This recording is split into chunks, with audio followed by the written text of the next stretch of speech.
I have cartels.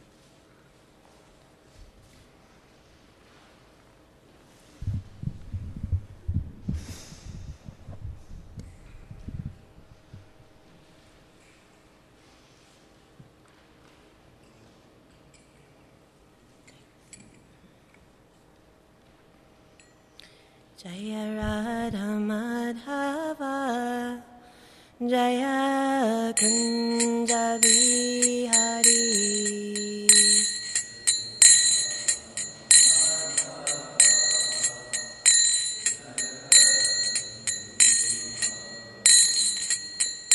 Jaya Radha Madhava Jaya Kunja Vihari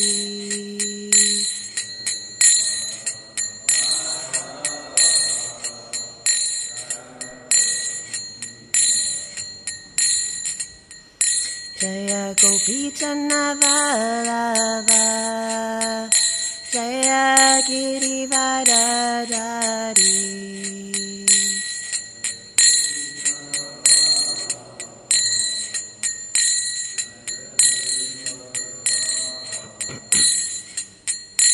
Jaya Yashodanandana Jaya Brajanaranjana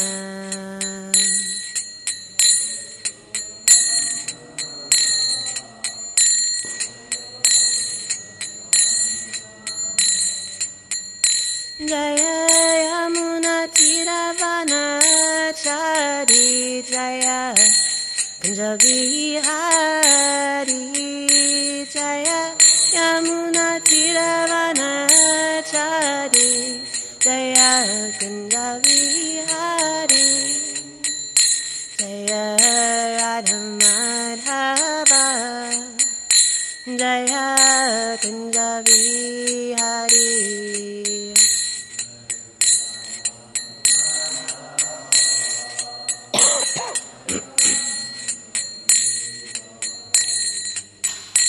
Hare Krishna, Krishna Krishna, Hare Hare, Hare Rama, Rama Rama, Hare Hare.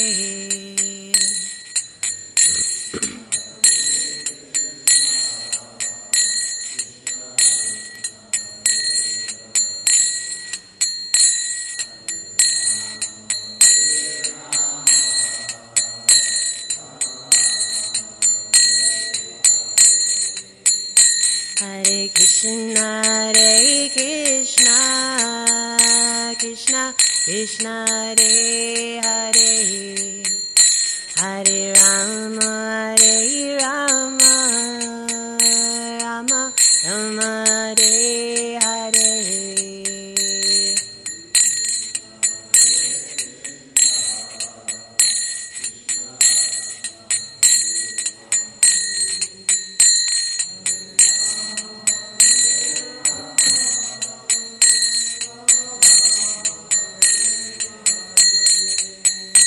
Hare Krishna,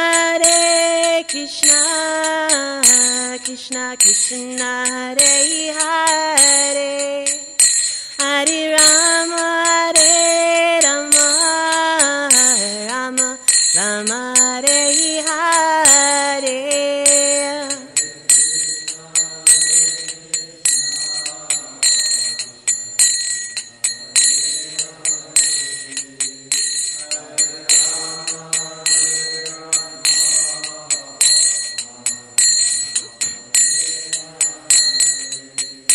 Hare Krishna, Krishna Krishna, Hare Hare, Hare Rama,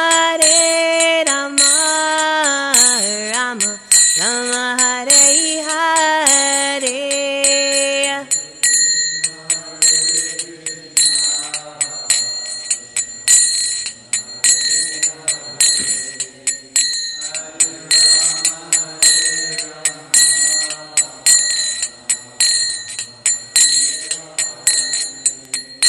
Jaya Prabhupada Jaya, Prabhupada Jaya, Prabhupada Srila Prabhupada.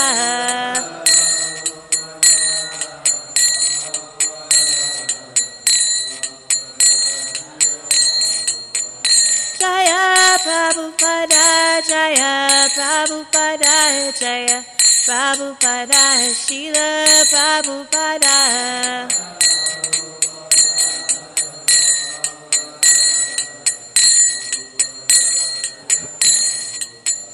Nitai Gora Haribo, Haribo, Haribo, Nitai Gora Haribo.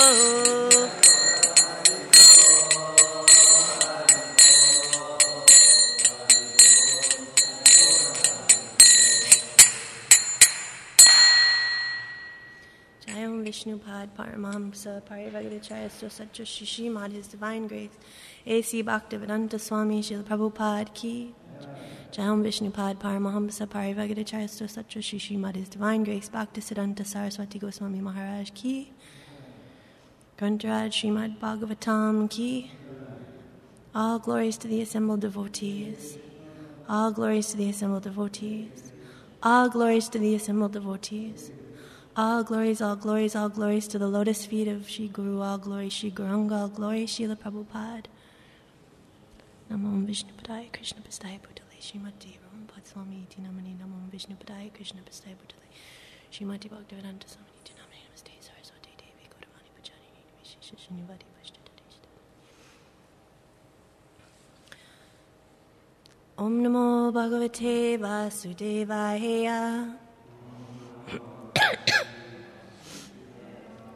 Om Namo Bhagavate Vasudevaya. Om Namo Bhagavate Vasudevaya.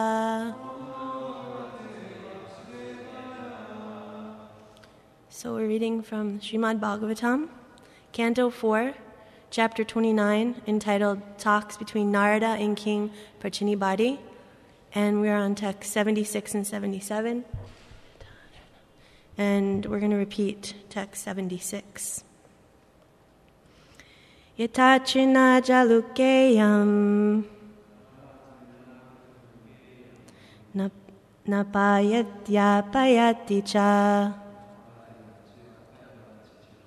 natyajenriyamanopi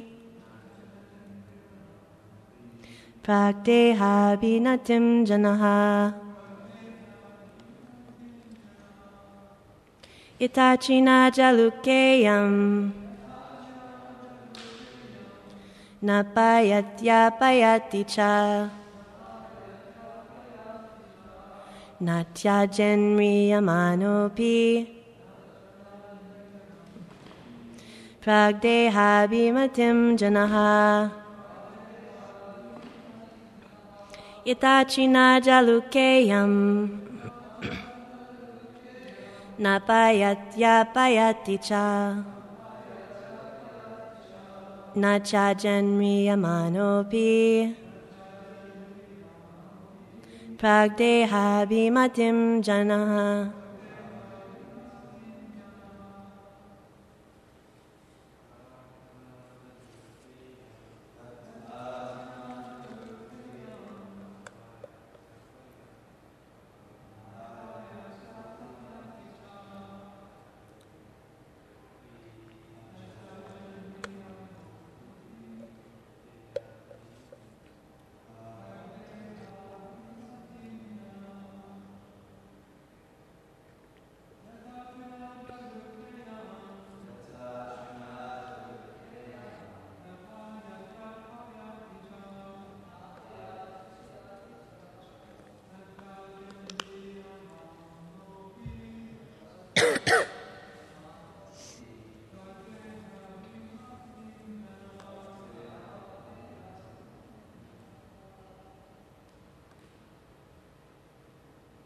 Does anyone else want to chat?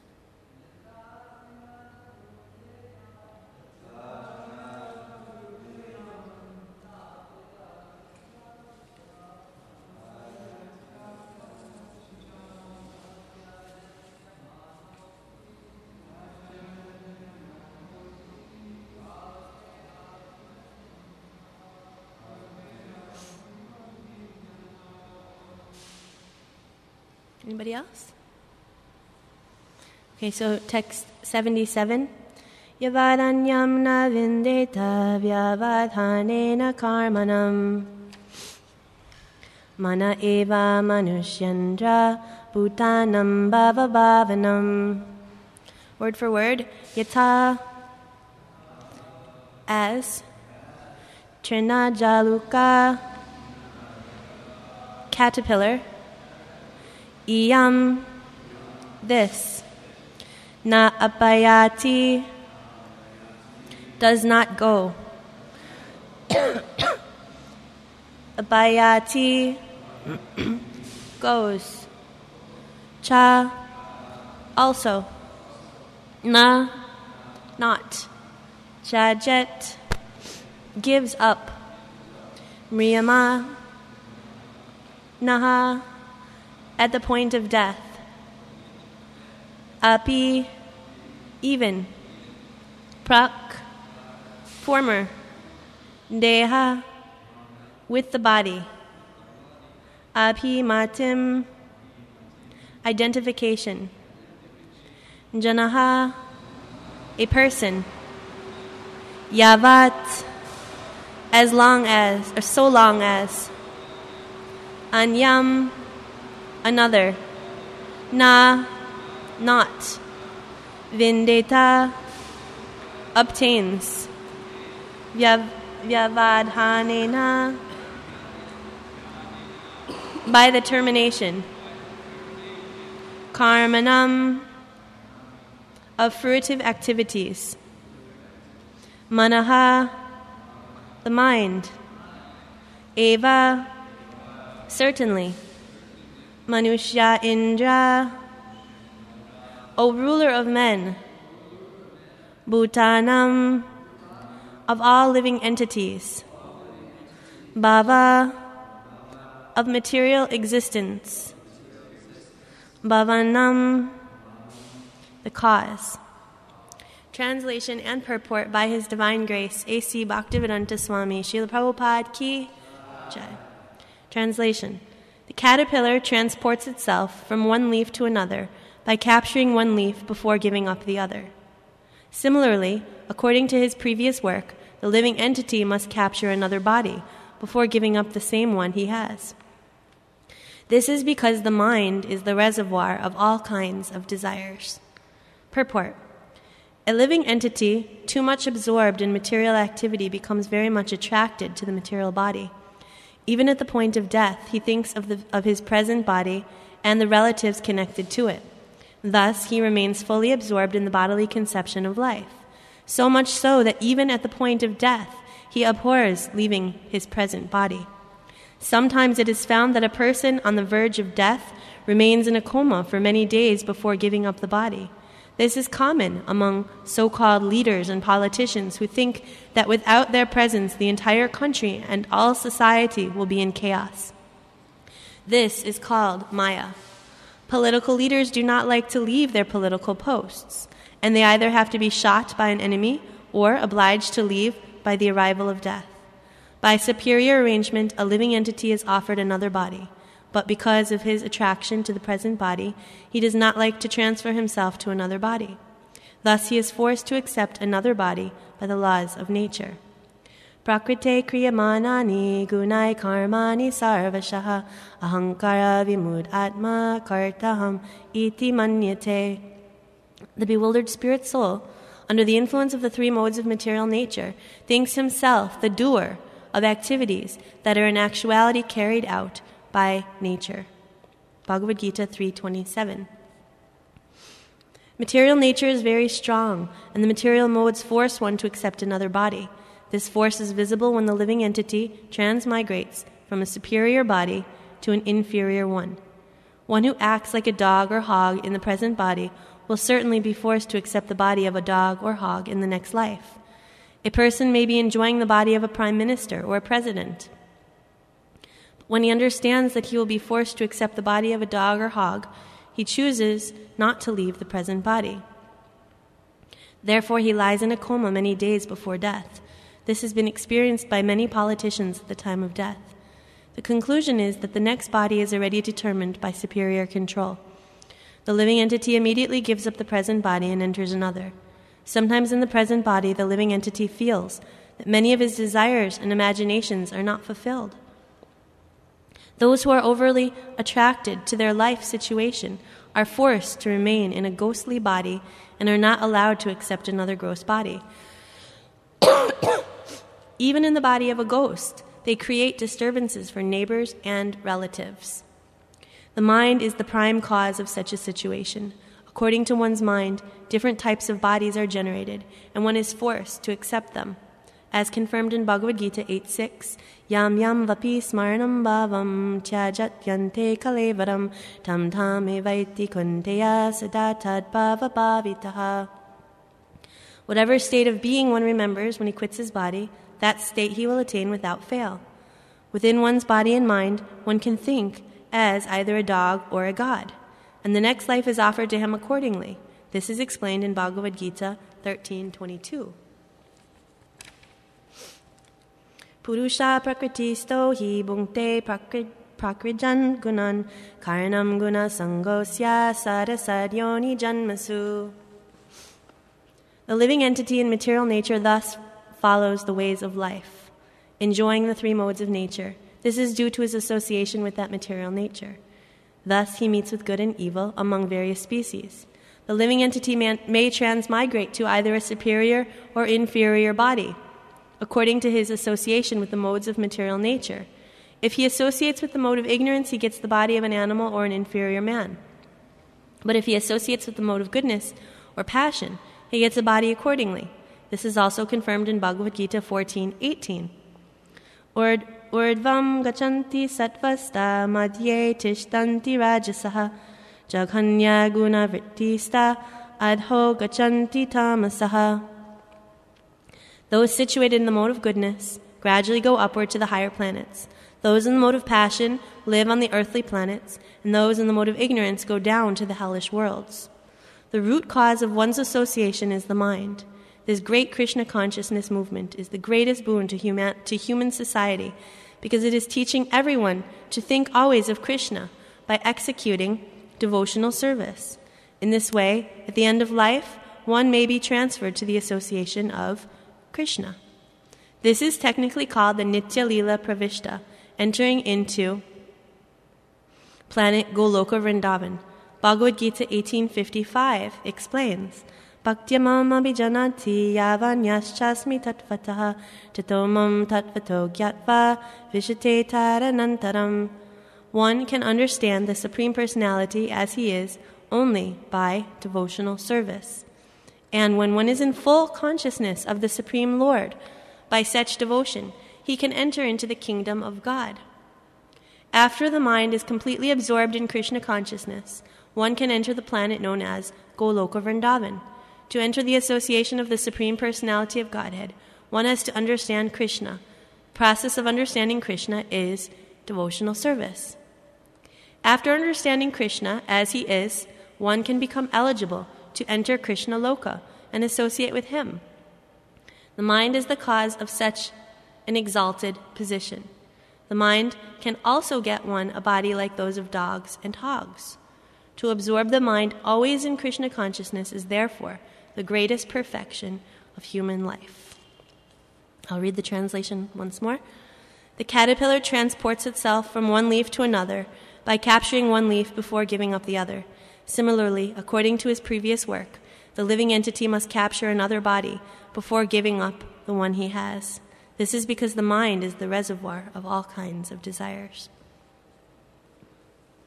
Om Jnana Timrandasya Gyananjana Shalakaya Chakshurunmilitam Yena Tasmai Shri Guruve Namaha Shri Chaitanya Manobishtam Stapitam Yena Bhutale Swayam Rupakadamayam Tadati Svavanantikam Vanchakopaturubhyascha Kripasindubhyevacha Patitanam Bhavanebhyo Vaishnavebhyo Namo Namaha Jaya Shri Krishna Chaitanya Prabhu Nityananda Shri Advaita Gadadhar Shri Vasadi Gaura Bhaktavinda Hare Krishna Krishna Krishna Hare Hare Hare Rama Rama Rama Hare Hare.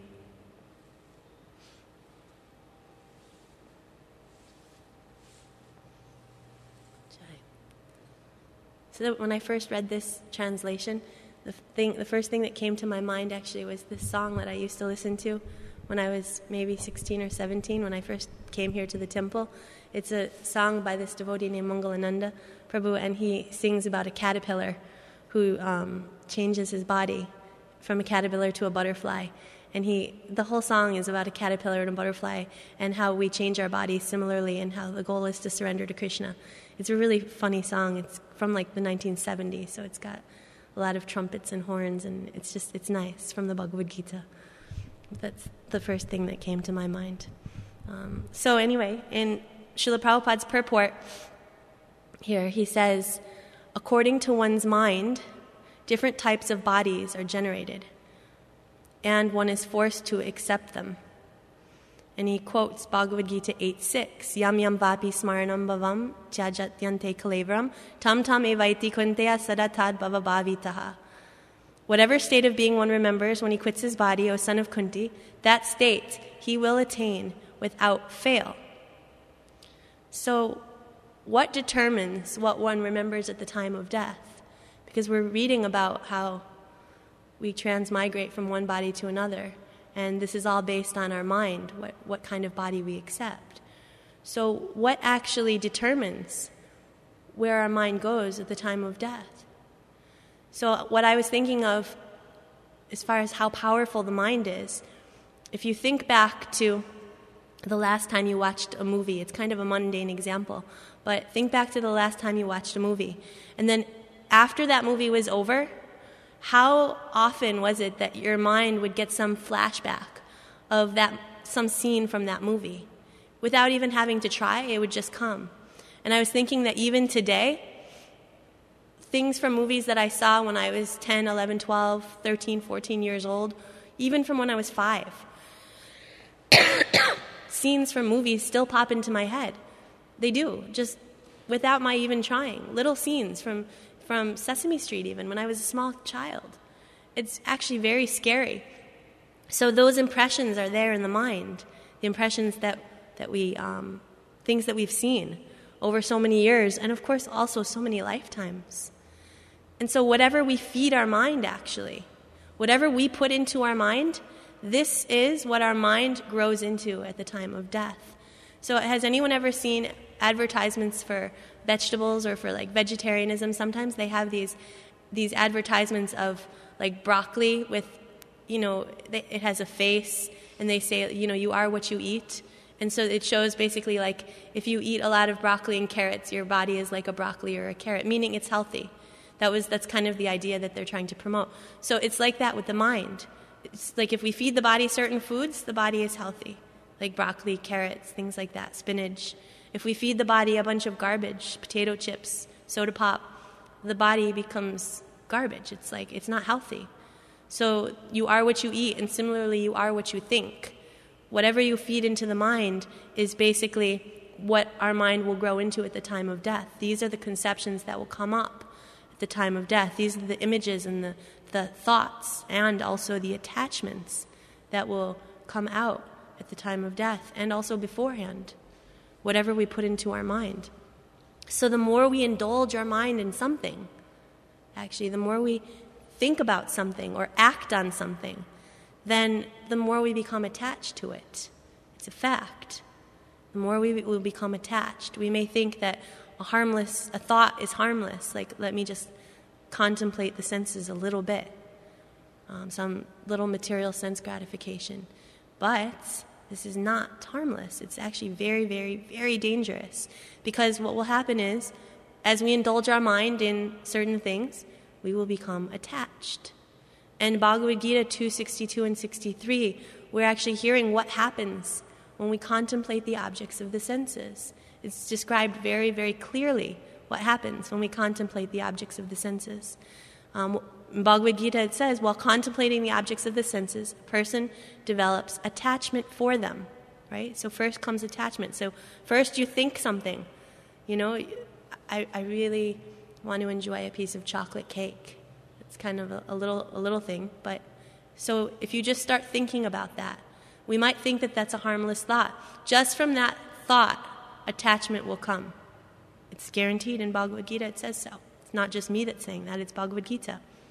So, and from such attachment, lust develops. That means that we'll acquire more of a desire to have that piece of chocolate cake. And from lust, anger arises. So then anger will come. From anger, complete delusion arises, and from delusion, bewilderment of memory. So we'll lose all our intelligence. When memory is bewildered, intelligence is lost. And when intelligence is lost, one falls down again into the material pool. What that means is that little tiny, so-called harmless thought of chocolate cake that we decided to contemplate in our mind will eventually turn into gorging our face with that chocolate cake. And that's just a little example. It can be anything. Anything that has to do with sense gratification. Anything to do with the material world. Just a little thought which we think is harmless. Let me just think about watching, a movie.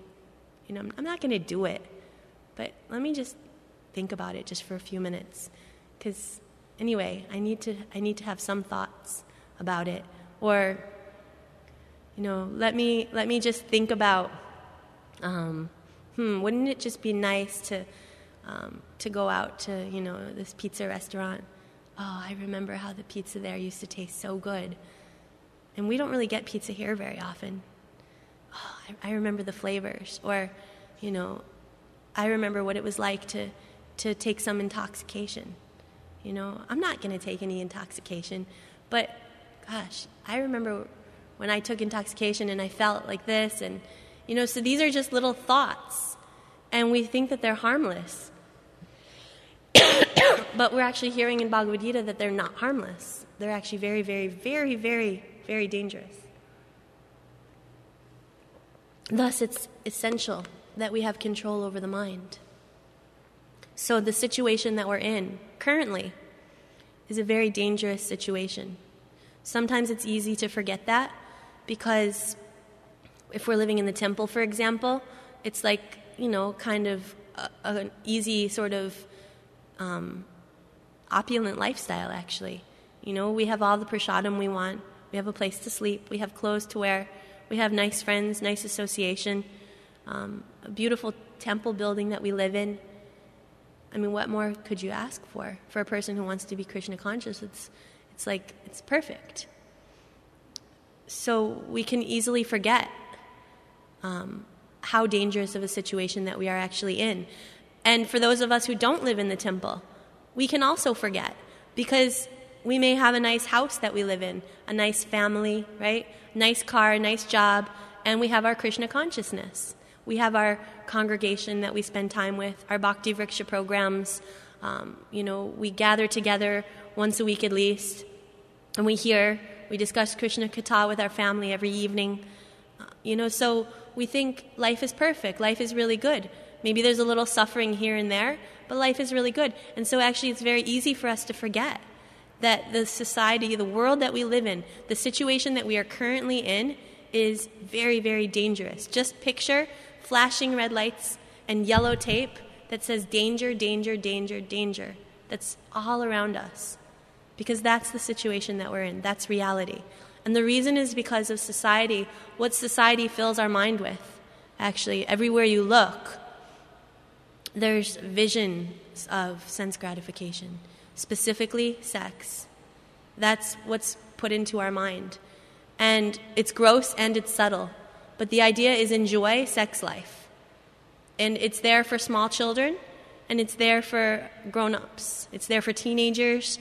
Everything around us is promoting sex. And why is that? Because a lot of people say, well, why? Why would that be? Why is sex life the predominant message in society? Why are they trying to fill our minds with that? And the reason is because when persons are completely engrossed in illicit sex life, they cannot actually inquire about actual knowledge. It's not possible because illicit sex life is actually animal consciousness. It's animal consciousness. We hear, Srila Prabhupada says that the dogs are there in the streets having illicit sex life, and human beings are in their, posh apartments having illicit sex life. What's the difference? There's no difference. So it's animal consciousness. And what it does is it dulls the intelligence. And when the intelligence becomes dulled, then you lose your memory. And in that state, there's no question of independent thinking. Independent meaning like, who am I? What is the goal of life? Going outside of the box of material society. Because in our society, that's not something that they want us to do. They don't want us to go outside the box of material society. They want us to become a slave to our senses. If we're a slave to our senses, we become a slave to our society, a slave to our jobs, a slave to our family members, a slave to everything, actually. There's no question of freedom. It's not possible. So there's no pleasure here, actually, though. Although in our society it's promoted as being so great, and it's actually considered to be the most pleasurable situation, materially speaking, but actually it's just suffering. And it causes one repeated birth and death over and over and over and over again. And Prahlad Maharaj actually confirms this. Prahlad Maharaj in Srimad Bhagavatam 7.9.45, Prahlad Maharaj says that sex life is compared to the rubbing of two hands to relieve an itch. Grihamedis, so-called grihastas who have no spiritual knowledge, think that this itching is the greatest platform of happiness, although actually it is a source of distress. The Kripanas, the fools, who are just the opposite of the Brahmanas, are not satisfied by repeated sensuous enjoyment. Those who are dhira, however, who are sober, who tolerate this itching, are not subjected to the suffering of the fools and rascals. So although the society is very much promoting this activity, wherever we look, every advertisement is focused on that. Even for toothpaste, there's a beautiful woman advertising it. What do you think that's supposed to be? Just, cultural, some beautiful woman, and it's some, something to appreciate, a beautiful woman? No. It's subtle sex. That's going to turn into gross sex. That's what the society is promoting. So the mind is actually very powerful, and it's not a secret as to how powerful the mind is. Everyone knows that the mind is powerful. Everyone knows this, and the media plays on that, the strength of the mind. They do. They understand that the mind is powerful. They understand that all the little images that are put into our mind, from the day that we're born, actually, from the day that we open our eyes, all of those images get stored in the mind, and they come out. They repeat themselves. And they feed into what we become attached to. They cause us to become attached to the things that are in our mind are eventually what we're ultimately going to become attached to. So when we're constantly seeing all of these things in society and the media, then guaranteed, unless there's some interference, meaning Krishna consciousness, then that's where we're going to have our attachment. And one example of this, of how powerful the mind is, and how the media actually plays on that, it's something that we should all be aware of, because, something that we think to be so innocent. Disney movies. A lot of times, anyway, all of society grows up on Disney movies. I grew up on Disney movies. I know devotee kids that watch Disney movies. It's, supposedly this innocent thing. But actually, they're really smart, the people at Disney, because they know how powerful the mind is, and they know that as there are little things that get put into the mind as small children, those things will grow into desires and attachments as those children grow. And so in Disney movies, they put these subliminal messages, and there's like, out of nowhere, you wouldn't know it unless you tried to see it, but there's like the word sex, or some actual image of sex life that they put in these cartoons. And the reason is because they want our society to grow, with this consciousness, because they want our society to be dulled, to not actually question what is reality. And so the mind will contemplate these things. It's only natural. They'll contemplate them, how to enjoy more, right? They'll daydream. We'll have various daydreams. School children sometimes will sit in the classroom and have daydreams about, daydreams meaning they're not asleep, their eyes are open, but the mind is, playing over and over and over some perfect scenario of what they want, and as they grow into teenagers, those daydreams become more illicit or, sinful. But this is considered normal in society. This is where they want our attachments to grow. So they want us to grow up thinking, I am the enjoyer of everything. Life is meant to be enjoyed. People are here for my sense gratification. And that's what life is meant to be. And I'm going to do whatever I have to do to enjoy, whatever it takes. And what happens, the result of this consciousness, is that the living entity becomes completely controlled by the three modes of material nature: goodness, passion, and ignorance. Completely controlled, like a puppet. There's that picture in the Bhagavad-Gita of the three modes of material nature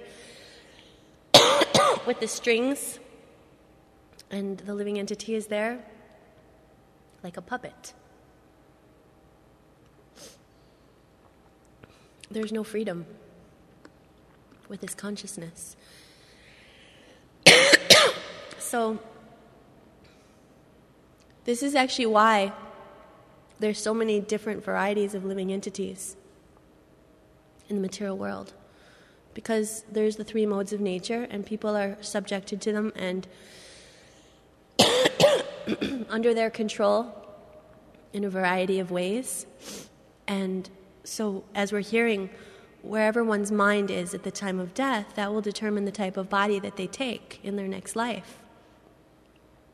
So if the mind is more focused on activities in the mode of ignorance, then a person will take a body in the mode of ignorance. If a person's activities are focused, if the mind is focused on something in the mode of passion, then, a person, the soul will take the body of a living entity in the mode of passion, and the same for the mode of goodness. But nobody is in just one. Nobody can say, well, I'm just in the mode of passion, or I'm just in the mode of ignorance. No one can say that. It's a mixture, and it's mixed up in different ways. So actually, according to the Srimad Bhagavatam, this is really interesting. There's 900,000 species of aquatic life. There's 2 million species of plants and trees. There's 1,100,000 species of insects. There are 1 million species of bird life, 3 million species of beasts, and 400,000 species of human life. So if you do the math, you can see that there's a lot more of all of the other species than human species. So human life is actually very rare. Human birth is very rare. And it's all based on where is our mind at the time of death. But Krishna says actually in the Bhagavad-Gita, he says in Bhagavad-Gita 14:4 that out of all these species, Krishna is the father of each and every one of them. So it's not that the birds and the fish, that they're just some entity that's got no father and that doesn't come from anywhere. A lot of scientists will say that. Even many Christians will say that there's no soul. Animals don't have a soul. Thus, they can say it's okay to eat them. But this is the mode of ignorance, and this will actually cost them to have to take a body in one of these lower species of life. But actually, there's a soul in each and every one of these species of life. And Krishna is the father of each and every one of them. It should be understood that all species of life, O son of Kunti, are made possible by birth in this material nature, and that I am the seed-giving father. That's what Krishna says in Bhagavad-Gita 14:4. So if we contemplate the objects of the senses, or if we engage directly in activities which are in the modes, then this is where our attachment will grow. And we'll find ourselves in a body that will facilitate that attachment. It's guaranteed. But if we contemplate Krishna, then this is where we'll go also. So in Bhagavad-Gita 18:65, Krishna says, always think of me, become my devotee, worship me, and offer your homage to me. Thus you will come to me without fail. I promise you this because you are my very dear friend. So we have to engage our mind completely in thinking of Krishna. So the human form is very precious, actually, because it's only in this form that we can contemplate Krishna.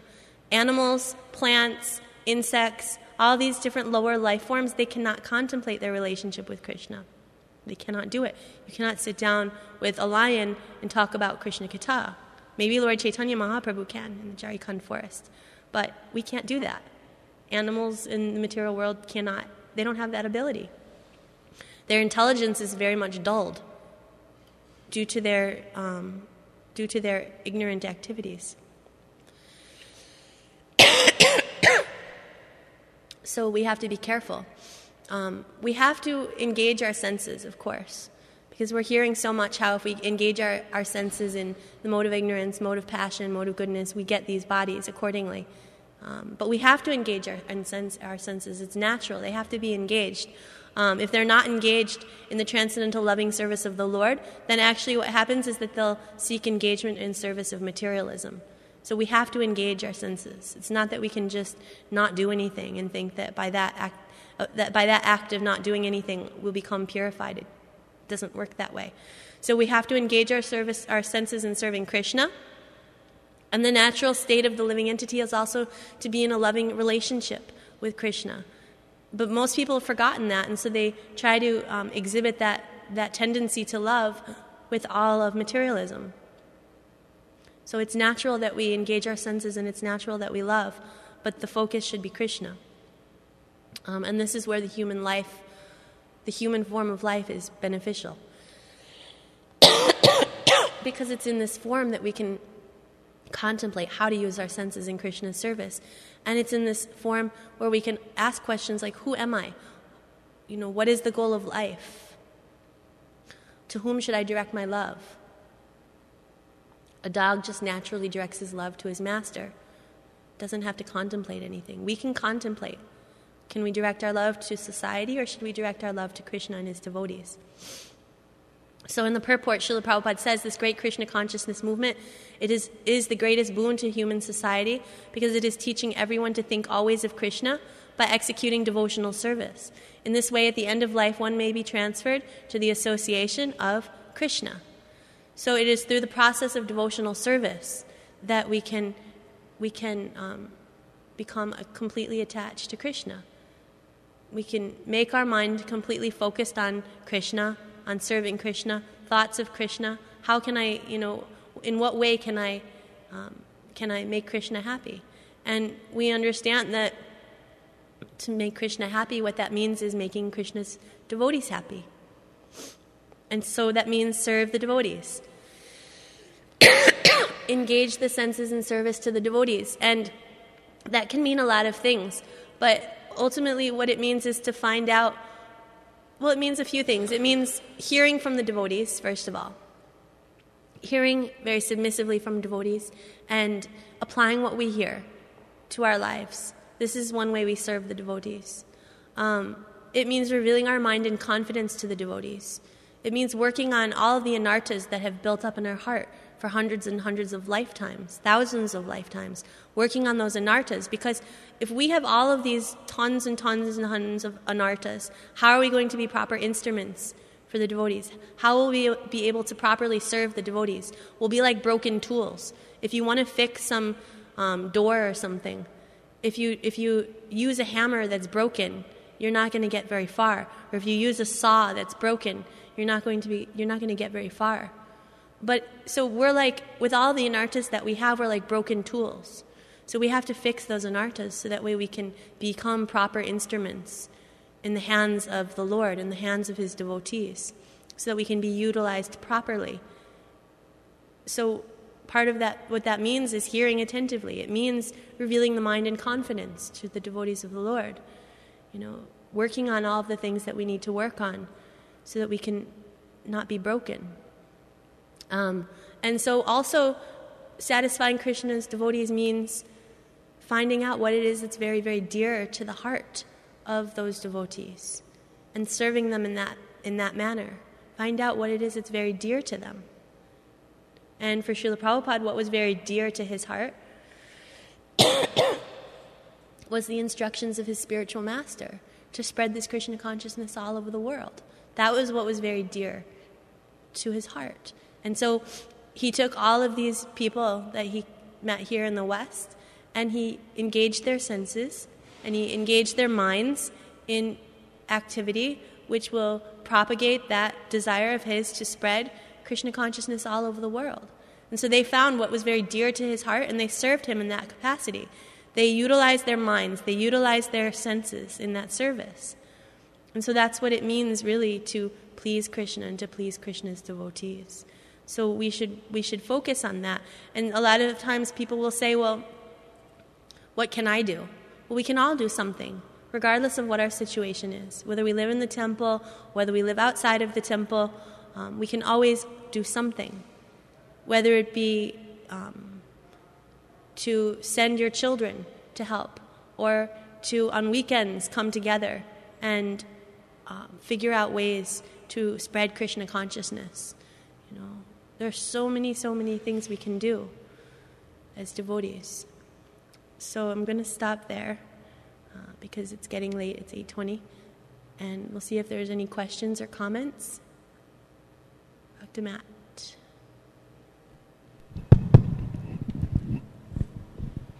Hare Krishna Manaji, thank you for the class. I was reading a little bit about three modes of material nature, and it was saying that, in the mode of ignorance, we, after this life, we go to a hellish planet. Can you speak into the mic a little more? I'm sorry. We go to a hellish planet if we're in the mode of ignorance. If we're in passion, we most likely get born again to this earth. And then goodness, we can obtain like a heavenly planet. Can you explain a little more about elevating to the mode of pure goodness, to elevate one to the Vaikuntha, Goloka, Vrindavan, like? Well, it's elevating ourselves to the mode of goodness is not going to get us to Goloka Vrindavan. No, I was talking about a pure devotional service. Okay, so pure devotional service, yeah, that's sadhana bhakti. So we have to practice to get to pure devotional service, right? And we have this process of sadhana bhakti. So it starts by, if we're not in the mode of goodness, becoming in the mode of goodness first, by becoming regulated, rising early. These are activities which are in the mode of goodness. Cleanliness, things like that. But then ultimately it means really focusing on our chanting, right? Taking our chanting very, very, very seriously. So when we chant, to be attentive, not to be walking around with our bead bag in our hand, Hare Krishna, I'm doing something over here, Hare Krishna, I'm doing something over there, and then half the time the mantra that we're saying, first of all, isn't even proper. Second of all, how is it possible for our mind to be completely focused on the mantra when we're trying to do something else at the same time, multitasking? I'm not speaking about anyone in particular. It's just if we want to go to Goloka Vrindavan, if we want to attain Krishna, we have to become serious. If we're just doing like halfway, Krishna will see that. He sees everything that we're doing, actually. It's not that only in the temple room Krishna sees what we're doing. He's everywhere. He is everywhere. He's in the heart of every living entity, and he's everywhere. He's all pervasive. So he knows exactly what you're thinking. He knows exactly what you're going to be thinking. He knows exactly what you're doing. So he reciprocates accordingly.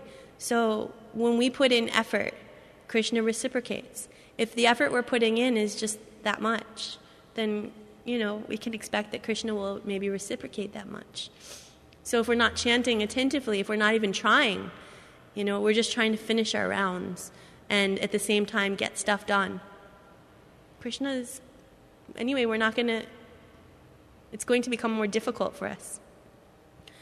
Rather, if we say, okay, this is my chanting time, and I'm going to chant during this time, and I'm not going to do anything else, and I'm going to try to hear those words, those names of Krishna, because they're non-different from Krishna. I'm going to try to hear those names. And yes, my mind's going to wander, but when it wanders, I'm going to bring it back. And I'm going to pray to Srila Prabhupada for help. So start with that. Just start with that. Don't worry about all the other things, about elevating oneself to the Goloka Vrindavan. The main thing is that, are we becoming attached to Krishna? And how to become attached to Krishna is through chanting his names. And of course, hearing and serving the Vaishnavas, but just really focus on your chanting. That's what I would say. Are we sitting nicely when we're chanting? Or are we laying down when we're chanting? All of these things make a big difference in our consciousness. I hope that answers your question.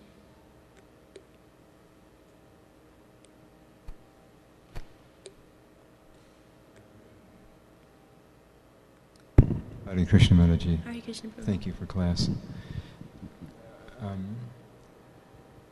Our chanting, this is some of my thinking on it, and just kind of maybe help me clean some of it up. It's really important to do our fundamental chanting, the 16 rounds that are just nothing but the 16 rounds, nothing else going on or in our minds or is critical, and that's only like the minimal requirement. It's nice if we can do more, and everything that we do, chanting like in the background. Chanting what? Letting the mantra run through our mind, chanting in the background. Like sometimes. I know as a child we'd be listening to the radio. Yeah. And we're still doing the work. And we can have a radio, as it were, in our head. And we can be listening to the mantra, the Maha Mantra. But so that it's, kind of just very ingrained in us.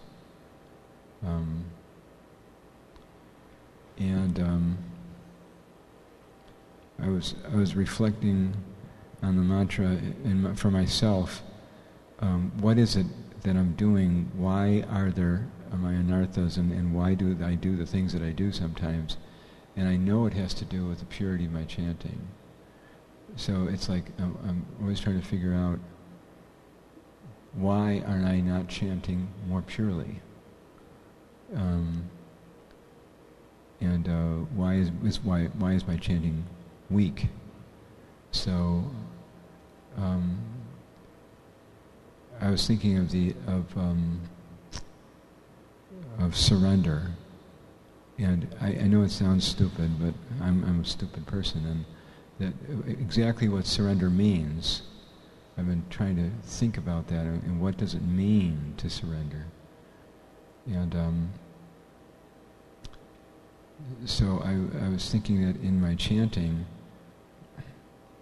as I meditate on the words that I'm saying, I need to be realizing this is not just talking about. It's talking about the goodness of God. It's also talking about my need for God, and and it's like the idea of the baby. I'm the baby, and so I'm crying out, understanding I don't know how to feed myself. I don't know how to take care of myself. I don't know how to do anything, and I need you. So I don't know. These are just little thoughts, and I know they're pretty primitive, but I'm just, I don't know, trying to build. I'm just being honest and trying to build from that to figure out how to. If I pray the mantra properly, everything in my life is resolved. Well, everything in my life is not resolved. There's lots of issues, lots of problems, lots of bad places and spots in my life. So I know I'm not chanting right. So I'm always looking for more. Like, how can I learn a little something more today about chanting? Thank you for that realization. Thank you for sharing that realization. It's nice.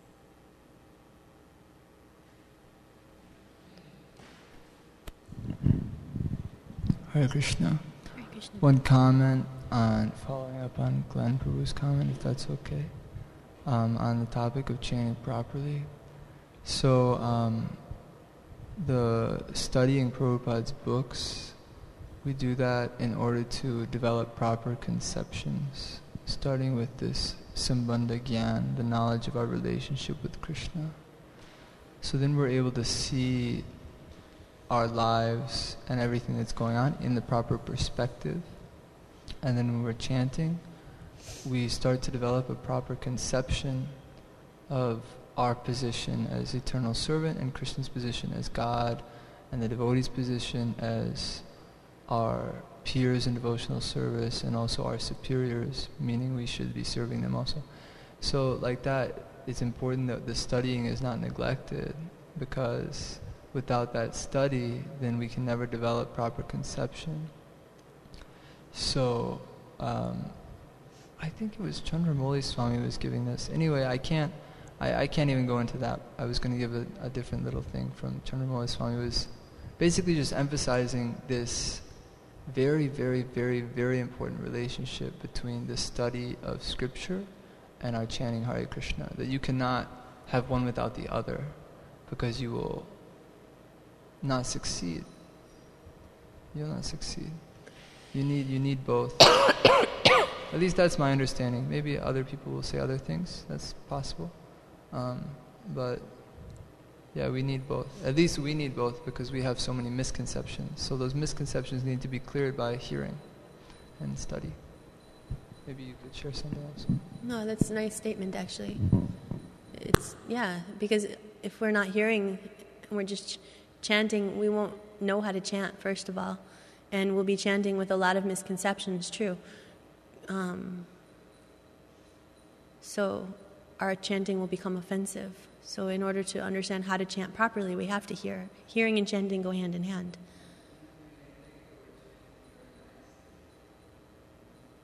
Yeah. It's essential to hear, actually. We have to hear. Shravanam, Kirtanam. We have to hear. Properly hear.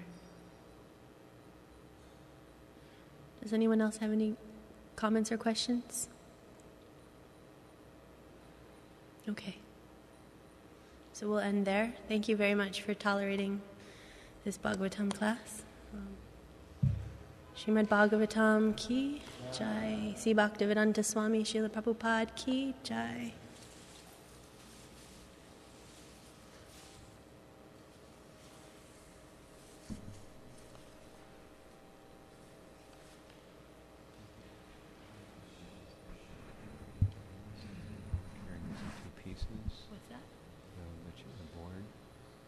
Is that how we're supposed to do it now, or is it just some people doing it that way?